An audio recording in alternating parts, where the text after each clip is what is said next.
አንተ ጌታዬ ሆይ የኃይሌን መዳከም ኃይል አልባ መሆኔን አቅም አልባ መሆኔን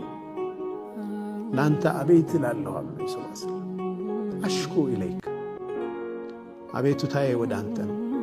መላ የሌለኝ መሆኔንም ላንተ አቤት እላለሁ ሰዎች ዘንድ የተዋረድኩ የተናቅኩ መሆኔን ላንተ አቤት እላለሁ አሉ ሰለላሁ ያ አርሐም الراحمين አንተ የአዛኞች አዛኝ ሆንክ ጌታ አንተ ረቡ المستضعفين وانت ربي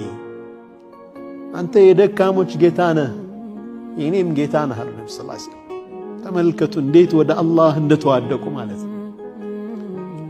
ሰዎች አዋርደውኛል ንቀውኛል አቅም የለኝም መላ የለኝም ወደ አንተ አቤት እላለሁ ይህንን ደካማነቴን ኢላ መን ተኪሉኒ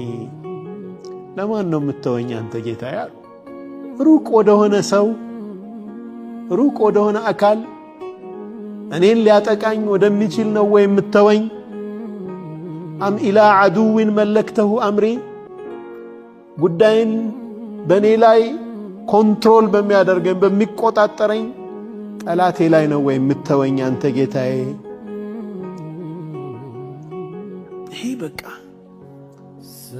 ራሳቸውን ለአላህ እንዴት ኢስቲስላም እንዳደረጉ ተመልከቱ ከዛ መለስ አሉና ግን ለም የኩን ቢከ ዐለየ ግበቡን ፈላ ኡባሊ ሁሉ መከራ ግን ደርሶብኝ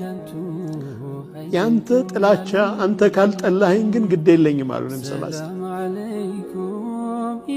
ያንተ ቁጣ በእኔ ላይ ካልሆነ ግድ የለኝም ሁሉ ነገር ቢደርስብኝ ግድ የለኝም አሉ ነብዩ ሰለላሁ ዐለይሂ ወሰለም በአንተ መንገድ ላይ አንተ በምትወደው መንገድ ላይ ከሆነ ያንተ ቁጣ ያንተ ጥላቻ በእኔ ላይ የማይወርድብኝ ከሆነ ግን ግድ የለኝም ወላኪን አሉ ነገር ግን አፍየቱከ አውሰዑ ሊ